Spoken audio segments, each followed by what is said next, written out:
The wealth of the richest countries and the poverty of the poorest ones did not arrive separately.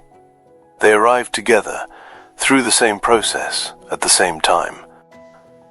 Treating them as independent outcomes, one the product of ingenuity in institutions, the other the product of culture or geography or bad luck, is not a neutral analytical choice. It is a conclusion decided before the evidence is examined. That claim requires precision. It does not mean that colonialism is the only explanation for current global wealth disparities, or that pre-colonial societies were uniformly prosperous, or that the countries that were colonized would have developed identically in its absence. History does not run controlled experiments. Counterfactuals are not evidence. But the relationship between colonial extraction and the development trajectories of both colonizers and colonized is not ambiguous in the historical record. It is extensively documented. It is simply, in most economic education, not taught. Start with what colonialism actually was as an economic system, beneath the political and military history. Colonialism was, at its economic core, the systematic transfer of resources, labor, land, commodities, capital, from colonized territories to colonizing ones, under conditions that could not have been sustained without political domination and ultimately violence. The colonized territory did not enter a market arrangement with the colonizing power. It had market arrangements imposed on it, designed to serve the colonizer's interests, enforced by the colonizer's military capacity, and structured to prevent the colonized territory from developing the industrial capacity that might have allowed it to compete. The economist Ute Patnaik spent years estimating the scale of the economic drain from India to Britain during British colonial rule. Her calculation, published in 2017, arrived at a figure of approximately $45 trillion in current values transferred from India to Britain between 1765 and 1938. The methodology is contested. The counterfactual questions about what India's development trajectory would have been are genuinely difficult, but the directional finding is not seriously disputed. Substantial value was transferred from India to Britain through mechanisms including forced export of raw materials at controlled prices, taxation used to purchase Indian goods that were then re-exported, and trade arrangements that prevented Indian manufacturing from competing with British imports. The Indian textile industry, which had been globally dominant, was systematically dismantled, not by competition, by colonial policy. The Atlantic slave trade transferred not just the labor of roughly 12 million people across 3 centuries, but the entire economic surplus of that labor to colonial economies. The capitalization of enslaved people, the value assigned to them as property, funded the financial institutions, the insurance markets, the port cities, the industrial investment, the economies of Britain, France, the Netherlands, and the American South. The economic historian Eric Williams argued in 1944 that British industrialization was substantially funded by the profits of slavery and the slave trade. The argument has been contested in terms of proportions, but its directional validity, that colonial slavery made a significant material contribution to the capital accumulation that funded industrialization, is supported by subsequent research. These are numbers attached to processes that involved specific human suffering at a scale almost impossible to comprehend. The economic dimension and the human dimension are not separable. Noting that the economic consequences were significant is not a reduction of the human reality. It is an attempt to trace one of its many lasting consequences. Now hold the counter-argument at full strength. The economist Niall Ferguson and others, in a broadly similar tradition, have argued that British colonialism brought institutional infrastructure, common law, property rights, railways, the telegraph, public administration, that laid the foundation for subsequent development, and that the counterfactual pre-colonial societies were in many cases not on development trajectories that would have produced comparable outcomes. On this account, the net economic effect of colonialism is at minimum ambiguous, and in some cases positive for the colonized territory's long-run development. The argument is not entirely without foundation. The institutions that colonialism established, legal systems, bureaucratic infrastructure, physical infrastructure, did become foundations on which post-colonial development built. Hong Kong and Singapore developed rapidly under and after British rule. India's railway network, built under colonial administration, became a critical economic asset. But the argument has a structural problem that its proponents often do not adequately address. The institutions that colonialism built were built primarily to serve the colonizer's extractive purpose, not the colonized population's development.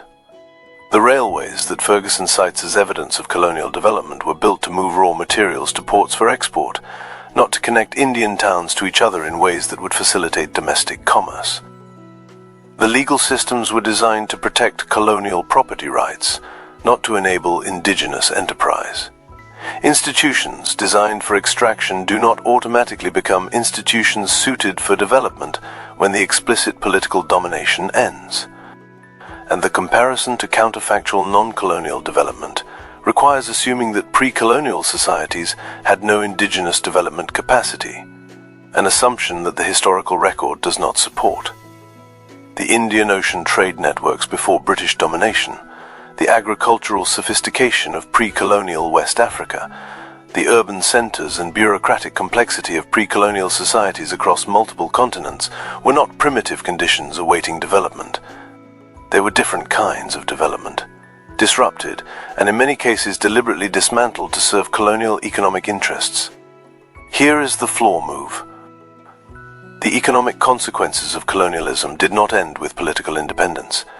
The legal structures, the trade arrangements, the debt relationships, the currency systems, and the institutional hierarchies that colonialism established persisted through independence in forms that continued to shape economic outcomes for decades after the formal end of colonial rule. This is not a claim about cultural persistence or psychological aftermath. It is a claim about material structures. At independence, most formerly colonized territories inherited economies structured around commodity export, the production of raw materials for sale to the former colonizer at prices set on markets the colonizer controlled. The domestic manufacturing capacity that would have enabled processing and value addition before export had been deliberately prevented from developing, both through the colonial policies we examined and through the trade arrangements that persisted after independence.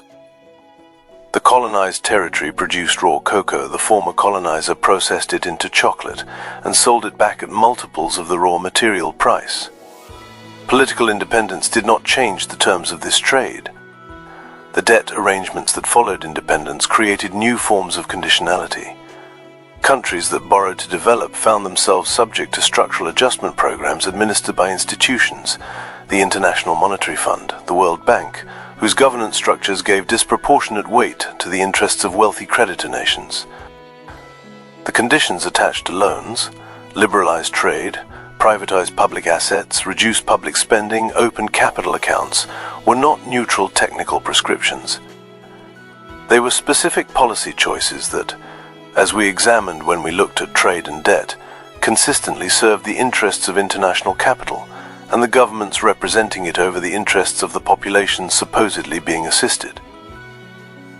The economist Dambisa Moyo documented the specific ways in which the aid and loan architecture imposed on African countries after independence created dependency rather than development, not because development was impossible in principle, but because the terms of the financing consistently undermined the policy autonomy that development requires.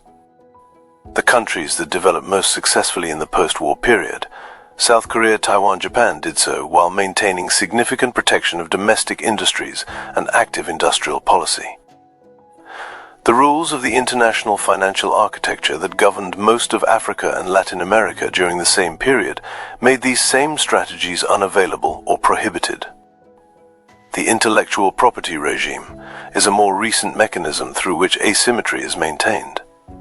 The pharmaceutical patent that prevents a developing country from producing a generic version of a medicine its population needs. The agricultural patent that makes a smallholder farmer in the global south dependent on seed technology owned by a corporation headquartered in the global north. The software patents that require licensing fees flowing from developing to developed economies. These are legal structures that extract value from the global south on terms set by institutions and trade agreements in which the global south had limited negotiating power. The direction of the flow is consistent with the colonial pattern. The mechanism has changed. The structure has not. Now go to the specific ordinary human scale of this. The person born in sub-Saharan Africa has a life expectancy, an educational opportunity, an income level, and a set of available futures that is dramatically more constrained than the person born in Western Europe. Not because of any characteristic of the person, because of the specific historical processes that shape the territories they were born into, processes of extraction, of deliberate underdevelopment, of structural arrangements that persisted beyond their formal political ending. The gap between their starting positions is not the outcome of equivalent historical processes that happen to produce different results. It is, to a significant degree, the outcome of a relationship in which one territory's resources and labor funded another territory's development, while being simultaneously prevented from developing itself. The wealthy territory and the poor territory are not independent outcomes. They are connected outcomes.